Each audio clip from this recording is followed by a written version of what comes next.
This is an 8-iron, and it's a dead shank. Wow. Way right. Oh, takes a hop shank. off the path. You got to be kidding me.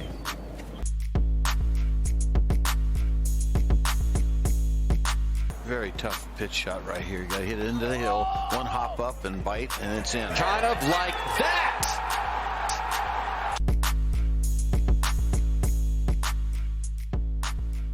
I would like to welcome to the Sub 70 podcast Andy Johnson of the Fried Egg. Andy, thank you so much to spend some time with us this evening. I've been really looking forward to talking to you about a bunch of topics in golf, so it should be an interesting conversation. Jason, so happy to be on. Thanks for inviting me on your podcast. No worries. Let's just jump right into it. Like, what 2 or 3 storylines so far in 2020 have you found most interesting, kind of from the game of golf? I think I'd have to kick off with, I think this PGL, the Premier Golf League, is really interesting. Obviously, anytime you got something that could turn the professional game on its head, that's a very intriguing storyline.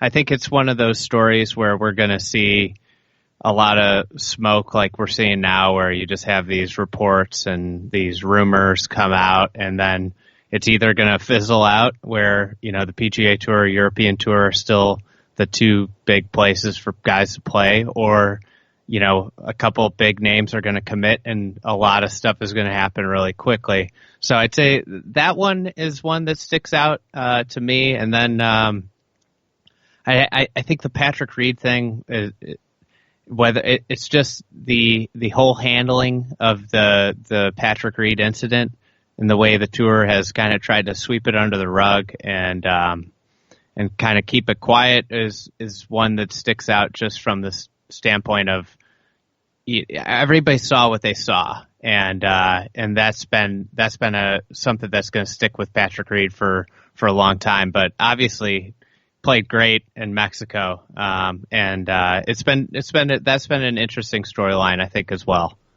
Let's jump into the Reed thing. What do you sort of make of it? Because I'm just shocked that I am shocked and I'm not shocked that he continues to play that good with that kind of adversity, or maybe he thrives off. And I mean, I know you're following a lot of the events and you're out there. Like, what do you hear of how he can compartmentalize it and still play great golf with, the fire incoming essentially that he's taken kind of from the golf world? And some people support him and some people are against it. It's kind of crazy, yet he keeps moving up the world ranking. Yeah, some people play or do their best work in a state of chaos, and I think there's something with him psychologically that it helps him when everybody's against him. We see that in sports. Some players thrive on adverse situations, but from the standpoint of what the whole situation, I mean, the guy, it's an alarming thing when a governing body like the PGA Tour does so little to someone who acts so egregiously, in my opinion. This is just my opinion here. But, I don't think, the thing that it brings to mind, because this is immediately what you think after he wins, is well, what happened when the cameras weren't around? It's just the thing that's going to follow him forever. Right after he did the thing in the Hero with the bunker, immediately I was thinking about, I wonder if he did this at all at Augusta when he won the Masters. And that's where and obviously with what Peter Costa said on the No Laying Up podcast with the interview where he said he'd seen him do it, 4 or 5 times. And that to me it's just you wonder how many times he's done it. And that's what I kind of gather from it. Yeah, the Costa stuff was pretty explosive, right? To hear, somebody of his level kind of say, I've seen it multiple times. It's not my job to say anything. I'm there, to cover the golf, but, I've seen a lie that you couldn't really, hardly get a wedge on to hit in a 5-wood or a 3-wood out of. So I think for him to say that and saying it didn't happen once, I think it really broadened the story out of, wow, this might not be a one-time incident, right? And I think it deepened the story of kind of what's going on here with him. And I always think too, what's this costing him in off the golf course money? I mean, this isn't good when you're trying to probably, he could be making millions and millions, and maybe he still is, but boy, I think it would be hard for corporate America to want to sign on to that one and do, 5 corporate outings a year for XYZ Corporation and have people out there. I mean, that's the part too that I always wonder, like, what's he thinking? He obviously has the talent. He's tough. He plays well under pressure, but I don't remember any other player ever going through anything like this in recent times, unless you got somebody I can't think of. It's a strange one, that's for sure. Yeah, I think nothing ever was caught so blatantly, and I think that's the thing. And I agree with you with the sponsorship thing. I don't think we're going to see big finance run to embrace Patrick Reed with a KPMG or a Morgan Stanley deal anytime soon. So, I mean, he does have the Nike thing, and I think isn't he equipment agnostic? Yes. Where he doesn't have a deal. So I think Reed is I think he would be one that would jump at that PGL thing, just a hunch on my this is just my personal hunch that Patrick Reed would be one of the biggest proponents of that PGL, because I think he probably feels like he's underpaid for his success on the golf course. PGL, we're a great segment into that.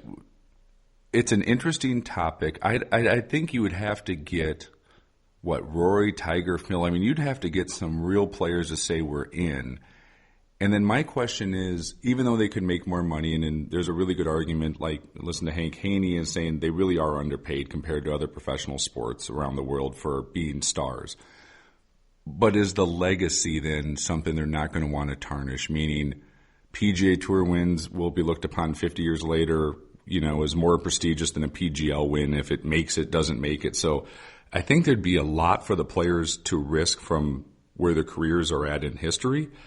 But I guess there's probably a certain price tag that maybe can make it happen. I mean, what do you think the odds are of this thing actually come to fruition, and how many of those guys would it take to make this really go, or how many of the big names would you have to get? I think it comes down, like, Tiger is going to be the guy that matters, right? At the end of the day, I think that's the one that matters the most. And I think when you think about the legacy standpoint, if Tiger, if you've got the top 48 guys, PGA Tour wins don't matter anymore.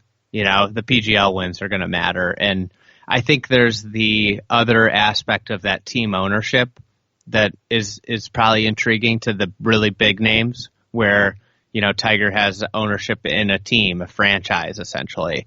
And if you look at like Premier League soccer, those are the most highly paid athletes in the entire world.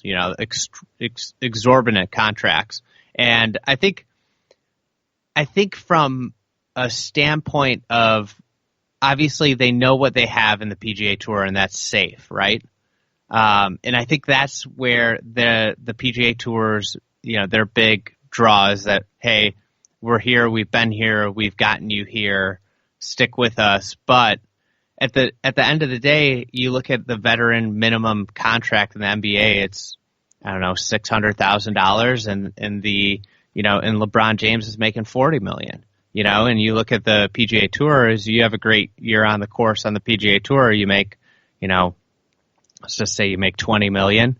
And number 125's making $1 million. It's just, it's a little out of proportion there, and that requires you to have a historically great year, to get that $25 million. It's not, these the superstars. The reality is that Tiger Woods, over the course of his career, is the most underpaid athlete maybe ever.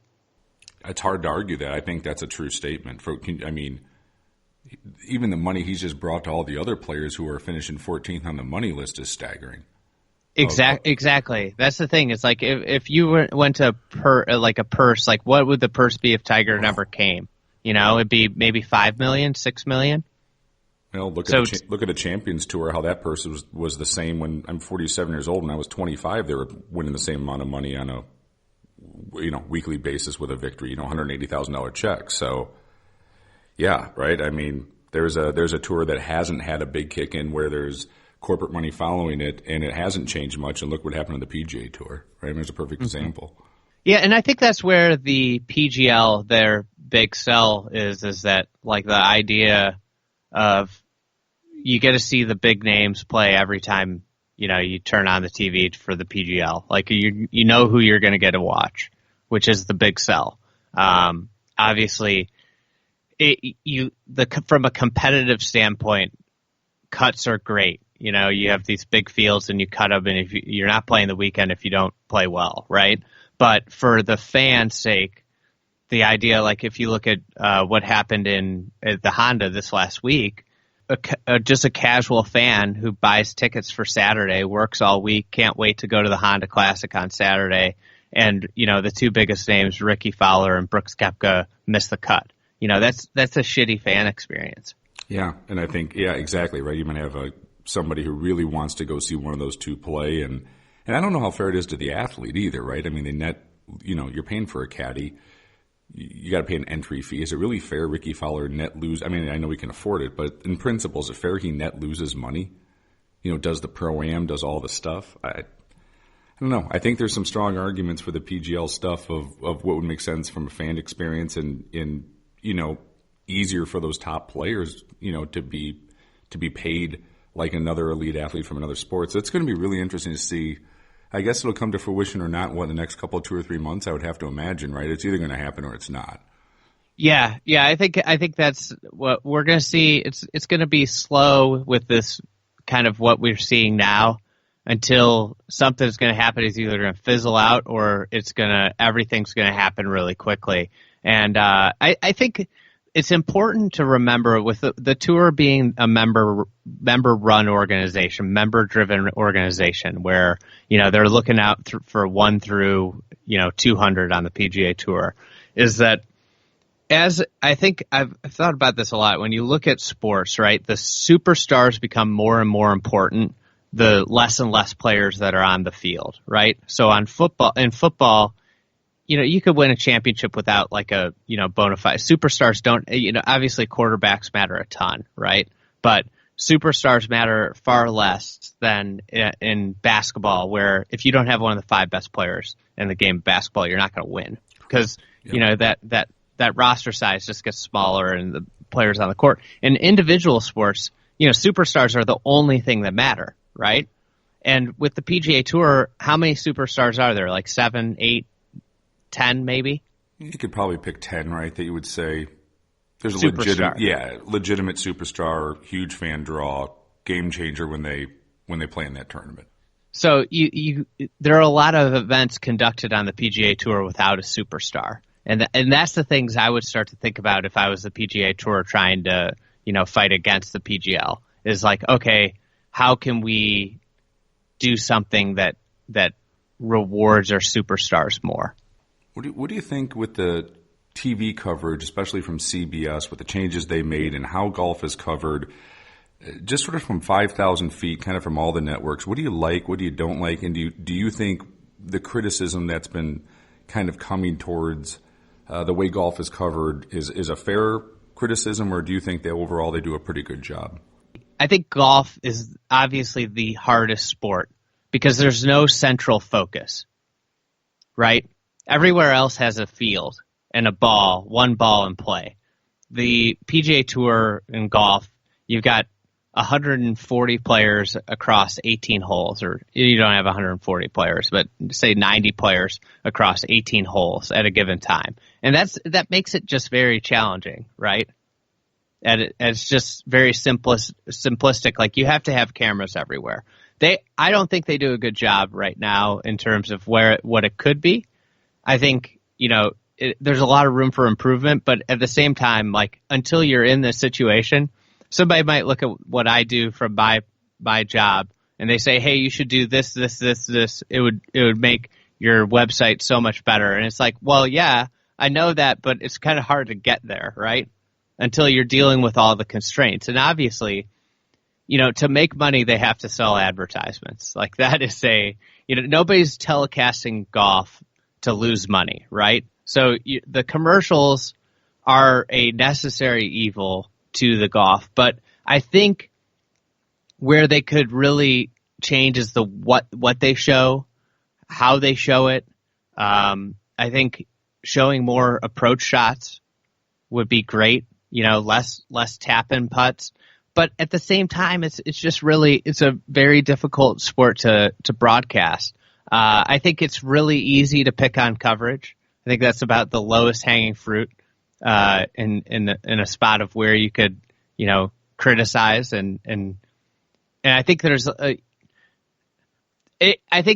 until you broadcast golf or have been there, and I haven't, it's hard to really be that critical all the time, right?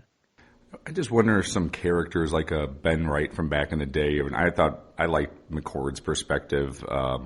He was a little off the wall. I often wonder at times, is the PGA Tour trying to also influence getting rah-rah guys in there who do have a tendency not to criticize a bad shot? And I don't know if the coverage would be a little more interesting with, would a Pat Perez be funny? Or not funny, or insightful, I should say, quick comments, call it like he sees it. I mean, would they need a little bit more of that, or some guys might be a little rougher around the edges, or just call it like they see it, personality-wise? I know the tour probably wouldn't like that, but boy, I think it'd be interesting from a coverage standpoint if they let a guy kind of loose a little bit in one of the tower holes or something like that.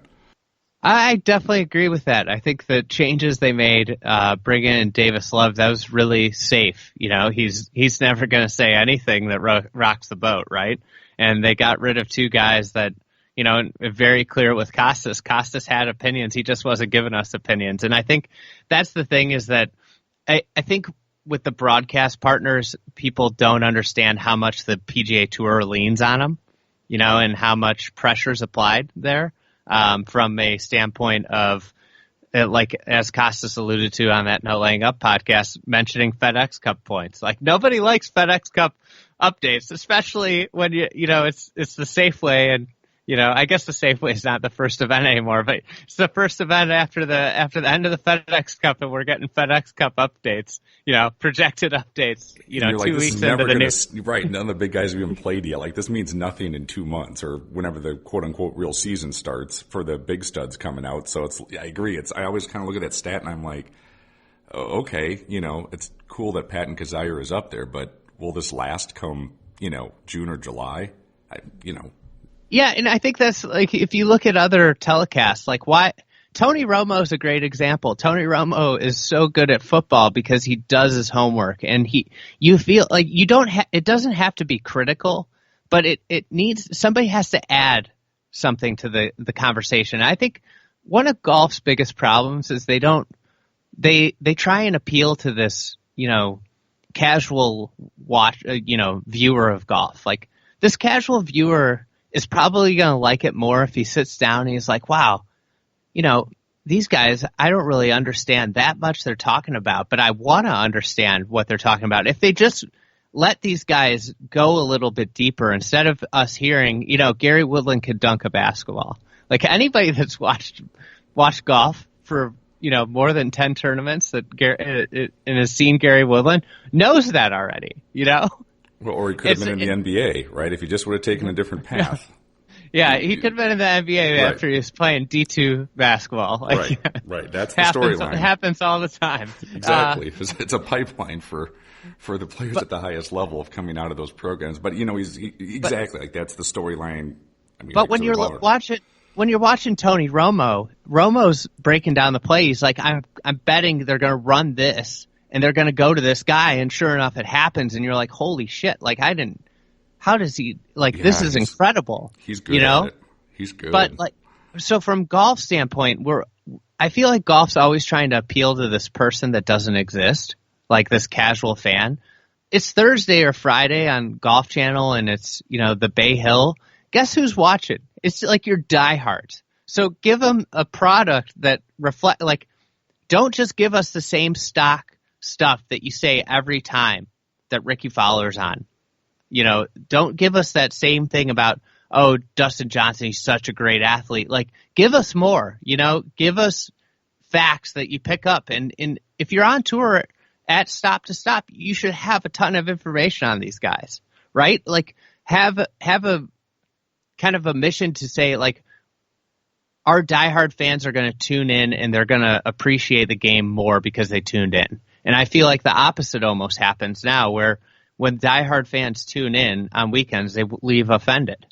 Yeah, no, that's a really interesting point. I think and I agree with you, right? Like if I'm DVRing golf and watching it Thursday night after the kids are in bed or something, like I would love to get into more of a deep dive of what's going on, because the tournament's not on the line, but maybe having like a Gankus or a really, I thought Costas did a good job of breaking swings down, but break it down for me. Let me know what's going on. Why does this work? I think it'd be a very, that fan watching that coverage at that period of time, like I said, I think is a totally different, not totally different, but you love watching golf. If you're watching, like you said, the first round of, unless it's a major, most any tournament, right? I think Yes. If you're watching that Thursday coverage, you're not going to get all the stars in one field. So there's some guys mid-pack that might be in that afternoon run. But if I can maybe learn something or understand what that player is going through or looking at in a little deeper perspective, I think it'd be a better telecast. Like you said, teach me a little bit while I'm watching it. 'Cause I'm interested. Exactly. And that's the thing I think that's most interesting about golf is that there's all these little pockets of golf, all these little interests, like whether there's people that are super into gear. Like you could do a breakdown of what these guys are playing, and I'm not a gearhead, but I actually would be pretty interested because it would expand my knowledge base, right? And I would understand something more because I'm investing my time to watch this. Let me leave and take away something from it. So you have equipment that you can go into. You can talk about the golf swing. You can talk about the golf course. You can get into the human interest behind these players, like into stories that haven't been told about these players. That in general, golf is always going to be a passionate niche audience, right?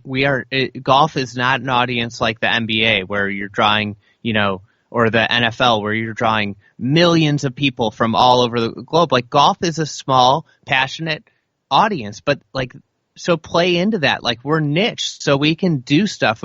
We know that we can go deeper than any other sport can into its athletes, right?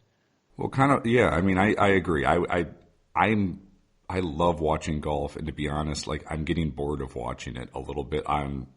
So far this season. I don't know if it's just me or I don't know if I missed Costas on the weekends. I love the golf swing, and I'm in the equipment business, so I love seeing why that swing works and whatnot. I don't know. Maybe maybe I need the players or something like that to really get me going. But it's, I don't know. I don't find it as interesting as I used to, and I don't know quite why. Maybe I miss Johnny Miller. I think Zinger's good, but I don't know. I hopefully I'll get more pumped up as the bigger events keep going, but I'm struggling a little bit this year watching it. I'll watch it, but I'm not yearning for it. So do you? I'm just curious. Do you think it's because there's no break? Do you feel like you just have burnt out, or I'm interested. Yeah. At some point, right? Because it used to be, back in the day, you had the end of the season, then a few silly season events, and then you were excited to see that Hawaii Tournament of Champions come on. And it was okay, the season has started, and I think having that 8 weeks off or so at least made me more excited. It's because there's no off season anymore. It's just, and then with the European tour playing later in the year, which are big events, so I'm watching that, and it's just there's no break, And then I'm geeked enough where I'll watch the events in Australia because I love the golf courses they play over there. So now I'm watching Australasian tour stuff.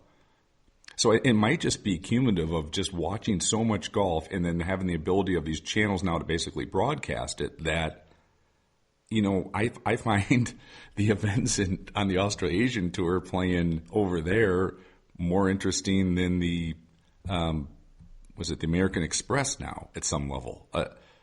So maybe, I don't know if that's it too. Maybe I enjoy watching some of those golf courses a little bit more. And so something that I've always found interesting is that, the PGA Tour strives to almost have the same product week in, week out, right? So they try and, the setup is always going to be the same. They have parameters that they want to keep the setup in. And something I've always thought is, why are you doing that?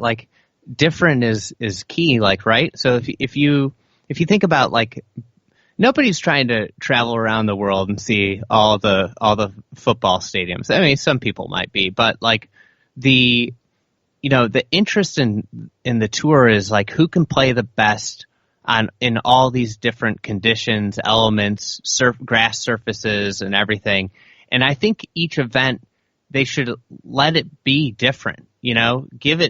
Let it feel different week in, week out, because then it won't feel the same. It's not like Groundhog Day, right? And I think the PGA Tour, for the most part, once you get out of Hawaii, and there's some, Riviera on the West Coast, and some of those courses are, quite distinctive. But the Florida runs, I don't know how much the average viewer is going to know the difference between the Honda and the, Arnold Palmer Invitational. I mean, the courses start looking pretty much the same. There's water on the right and the house is on the left. Yeah, flip it around on the other hole, right? I mean, Orlando's. Yeah. There's water on every hole in a house. I mean, that's golf in Orlando. But yeah, I don't know. It's an interesting thing that you bring it up. I don't really know if it's just cumulative that there's no off season, or, I kind of miss Johnny Miller, and I didn't think I would, but he was always at least interesting, and I thought he was pretty insightful. So I don't know. Maybe I just need, like I said, a Players Championship, and I'll be back at it. I mean, I'm excited to see that one, but to be seen, I guess. Who knows? But it's still great. It's golf. I like watching it, but I think what it is, it's not. I think people get kind of misconstrue criticism as like you're the person that tunes in every week. You're the diehard. And I think I almost sense that like you're just almost disappointed. Yeah, like I just don't find myself right now at least glued to it, like just glued to it, like I normally am on a watching the final round on a Sunday. Like I'm just not as glued to it, where it's like, okay, this guy's never won before. This guy's won 9 times. This is going to be interesting. There's 5 holes to go. What's going to happen? It's an iconic type golf course. It's at Riviera. I mean, I love the look of that course, and haven't played it, but I've heard guys who have played it loved it. I mean, I love that, style of golf more than some of the other PGA Tour courses, and yet I'm still not pumped up, watching CBS cover that one. So it's hard to get enough flow with the way you got the CEO interview. It just you don't. It's not like other sports. I hate to keep bringing up other sports where, like, in between the commercials, all you're getting is action. Yeah. I think that's the problem. It's like, okay, I can deal with your commercials, but just give me action. Yeah, that might be it. Like I said, I'll have to like not go kind of like one quarter brain dead and I'm watching and try to figure out like what am I missing from this? Like what part of this am I still enjoy it.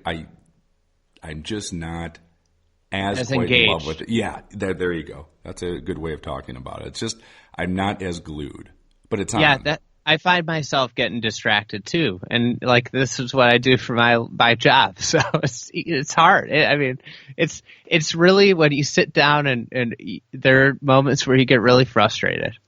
Well, I wonder if we're thinking like that. What's the average? I mean, we're both in the business. What's the average person thinking watching it? All right. I mean, I'd have to imagine the numbers aren't terribly strong this year. If I was just betting, I don't know any of the statistics, but I'd wonder what the numbers look like for coverage and where it was at from say 5 years ago, of how many people, how many eyeballs are on it. I know obviously it's up from when Tiger wasn't playing, but I don't know even. I gotta go and try and find it, because it's an interesting thing to look at, and that's something you don't hear reported that much is ratings, Well, if you find it, hit us I'll up send on it Twitter. your way. But yeah, let us know. Hey everyone, it's Jason at the Sub 70 podcast. Golf is in full season here in Northern Illinois, and that means you're probably playing where you're at as well. Perfect time of the year to load up on golf gloves to start off the season. Our Sub 70 Pro Golf Glove is really, really an ultra soft, really supple leather glove. Absolutely competes against the top products that are out there for a lot better price. Multiple sizes. $12.99 per glove on our website. You buy 5 or more, $11.99 per glove. Every bit the performance that you would see in a $25 glove, half the price, hard to go wrong. They are available in stock. Check them out on the website at golfsub70.com. Any questions, just let us know. And if you ever have any fitting needs or golf club needs as well, keep us in the loop. We're always glad to help you out with that. Hope you're enjoying the conversation with Andy, and thanks again for all the support. I was going to bring this up as well. Big thing this year, and we'll get into golf course architecture a little bit later, but the USGA distance report. And we kind of all knew what it was going to sort of say. At least I thought I had a pretty good idea. But was there anything in that report that was a surprise to you? I've been waiting for that report for a long time, and I guess I was just impressed. I thought it was really thorough, and I thought they took a stronger stance than I thought they would have. To be honest, I did not think they were going to come out as strong with their findings of that. They didn't think that distance was, continued increase in distance was good for the game. What would you do if you could be Mike Davis for the day and run the whole thing?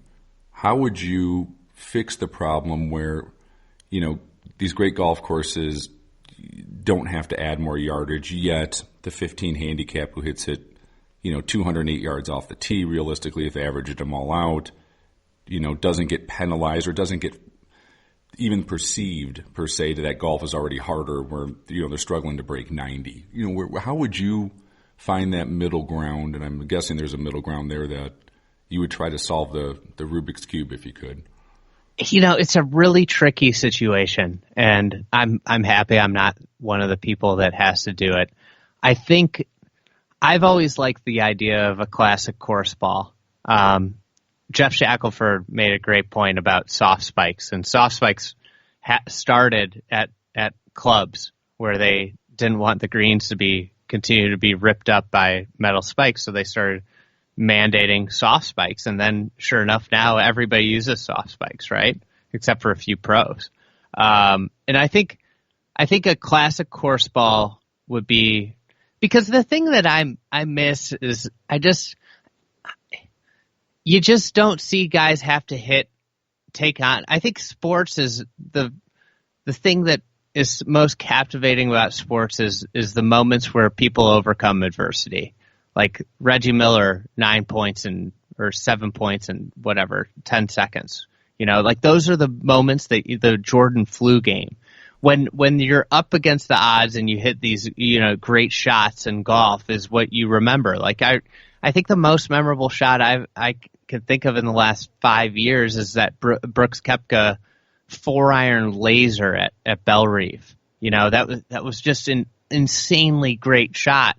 And it was so good because of how difficult it was. You watch guys struggle on that hole all day long, and he just got up there with, essentially the championship on the line and just hit probably the best shot he's hit all week in that tournament. And I think about it is that, with the way it is it's just it's such a proliferation of driver wedge out on the PGA Tour that and there's no way you can retain your classic courses that are filled with history without, you can't lengthen a lot of these places to a point where you could see guys hit long irons regularly. I mean, and I think that's the skill that used to really separate the good from the great. You think about Jack hit towering long irons, like Tiger Woods, he's won at Bay Hill so many times because you have to hit more long irons at Bay Hill than anywhere else. So you think about that skill is so muted on so many golf courses.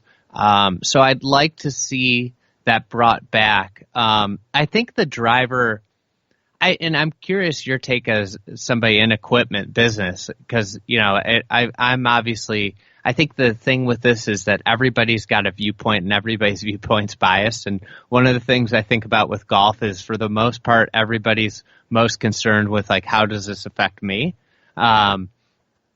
Versus, the whole, looking at the entire lens of the situation. I would say I'd like to see driver heads smaller for the best players. I think that you can just swing really hard at the ball without any fear of like that miss. I know you probably remember from when you were growing up playing, like standing on the first tee, just scared to death that you were going to hit just a rope hook, you know? Scared shitless under pressure. The snap hook that would literally be 1 millimeter away from a good swing is just left and out. And it would come out of nowhere. And it's just, it was, yeah, exactly. And it would fly 120 yards and just. Dead left. It was, yeah, it's just the scariest shot in the world to have to think about. And I think that's gone because of how big the driver is. I don't hit those anymore. I used to, I played the small little, 180cc drivers 30 years ago. And, when the drivers got to 400 cc's, I mean, I can't remember the last time I hit a snap hook. Like, I mean, the old school snap hook, right? I mean, just over and out OB, 3 from the tee, snap hook. It just doesn't happen. Like, if you think about dispersion, the way I kind of feel with the driver especially is we still have that x-axis dispersion, so your right and left dispersion. But what we've lost is the y-axis, the distance dispersion of a mishit. Yes. Because a mishit's still, it's a very tight. It's you might be 20 yards short of a really good drive now, but with the smaller head, you had the opportunity to be 100 yards short. Yeah, pop it up. I mean, it just took nothing, right? Like they said, I always had the fear of this. You were never totally comfortable with that old equipment, if that makes sense, right? Even playing your best rounds, I still don't remember as being, even in my mid-40s now, as comfortable as I am kind of with it. Like, I just don't have that, oh my God, fear anymore with it. It's funny. I usually drive the ball really well, and I was struggling with my driver this summer. And I put a persimmon in for a few rounds. You're a brave man. Well, and I started driving it well with it because I had to really focus on hitting the sweet spot, right? Yeah. Like your golf swing changes. It's not, generating speed as much as it is you're making sure you hit it solid. And then speed's almost it's a secondary objective, right? If you're swinging really well, you feel like you can start to generate speed. And it was funny because then I put my modern driver back in, and it just helped me so much. And that's the thing I think a lot about is that sometimes I wonder how if we went back to 1985, let's just say as a placeholder, I don't necessarily know how much worse the average golfer would get. How much worse would the average golfer get? Like, you're talking 17, 18 handicap. Yeah. I don't think it would be as much as the average person would think it would be. Driving would be a little bit tougher, right? I mean, those guys can still get it up in the air a little bit more. There's more options. There's better shaft options. There's more you can do. Beyond the driver, I don't think you would notice if you're a consistent 18, 20, 17 handicap. I could argue hybrids have helped that. Hybrids are a big thing. Have helped that guy get that ball in the rough versus a 4-iron. But the overall question is the scoring any better? In other words, if the hybrid gets it up around the green, do they actually then get it up and down for the par or for the 5 versus the 6 or the 7, right? Does that hybrid shot actually save them net stroke versus hacking it out and putting the 9-iron on the fringe and making the double bogey? I don't think it would be as drastic as you would probably assume it would be for that player. I think confidence-wise it would hurt. And like from an equipment manufacturing standpoint, as long as they had a bifurcation of the rules, I could make it work. Mm-hmm. Right? If I had to build a 380cc driver under a new parameter for that top-level amateur player or a pro player, we could do it. I mean, it would be quite easy. You would just go back in time, essentially, and then, play in that box. But I think it would really hurt the equipment business if they made every player try to go back to that, even from a perception standpoint. Even if their scores didn't get worse, the reality is their thought process is going to be, golf is hard enough for me, and now I've got the smaller head and there's no way it can be as good. Is it a self-fulfilling prophecy? So something I think too with the smaller head driver is like I watch a lot of my buddies who are very casual golfers. A lot of them are beginners and some of them hit it really far. But what kills them with the modern driver is the misses go so far offline. Yeah. And I think that the misses almost wouldn't be as bad with the small-headed driver. It would get down quicker. Yes. Right. That's exactly. It would get down quicker. Oh yeah. I mean, now imagine if you got a good athlete who swings hard and he misses it and they don't slice anymore. But imagine that guy who hits that hard push, right? They don't slice like they used to. And that thing's just gone. It's like 80 yards right. And it's just so far. Yeah. You know? So, and that would be I haven't really thought about this, but that would be the reason why I don't think the scores, it would be nuanced stuff like that that maybe people don't think about, that OB ball is now inbounds. And then the question is, but he's got to hit a 4-iron if he took the old school equipment, right? Is the net score still sort of the same when you balance it all out? And it's sort of, if you look at that USGA report for higher handicap golfers, it kind of, the handicaps, at least at our club at Kishwaukee Country Club in DeKalb, like thinking about the guys who were 15s and 16s, and gosh, they were 15s and 16s 15 years ago. Yeah. They haven't gotten any better. No. I mean, I don't think their overall scores have gotten any better. That would be a really interesting. It would be a very interesting experiment, but I still think it would hurt the psyche. I think there would be a lot to it of, if I don't have the most modern ball or the modern equipment, I'm not going to play as well. Would be the overall perception. I think that's where the equipment companies, if they change the rules for everybody. I'm not a ball manufacturer, so I don't have to worry about that side of it. But if I was a ball manufacturer, that would be tough too, because what do you do? How much millions and millions of dollars would you put in R&D for a ball that 99.8% of the people aren't going to buy? And then how do you then take your tour presence and say to the average 10 handicap, our ball on tour is, it's not as good as the one you're playing, but you should still play our ball, right? Like, that's a hard story to sell. That would be an interesting conundrum for the manufacturers from that standpoint. Just in general, I think we're in this weird situation because if you're on the side of like, hey, this rollback shouldn't happen, you shouldn't protect the great golf courses, my kind of response is then why do we have equipment regulations at all? Why don't we just allow equipment manufacturers to design stuff that goes 500, 600 yards? Like, if that's the most, if driving distance is so important and that's why everybody comes out to play golf, why don't we just let the equipment manufacturers go crazy? Well, yeah, because there's a regulation in place now, right? When we design a driver, especially, we're playing inside of a box as it is now, and that box is getting pretty limited. Yeah. Right. I mean, the differences that come out between all of our drivers is if you'd have to be. It's starting to become everyone makes great equipment. They really do. There's just not much variation between them based on the box we all have to play in. Yeah, and that's probably okay at this point, right? I don't have any argument it should go kind of beyond where it is. Well, that's the point. But if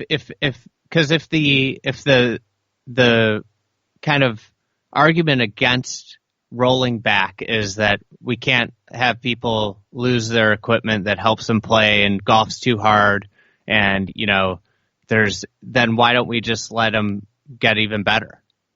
And you're exactly right, because then if you think the PGA Tour now, and especially at the elite level, I still think you could because we could all make drivers that go well beyond the CT. Exactly. And do stuff that then the current market is USGA is allowing us to. I don't think the average 15 handicap would get nearly as much out of it as a touring professional. It's sort of like the technology now, right? That technology in the faces of those drivers or the characteristics of the golf ball for the average 15 handicap, they don't get nearly out of that versus a top-level amateur player or a top-level, or a professional golfer.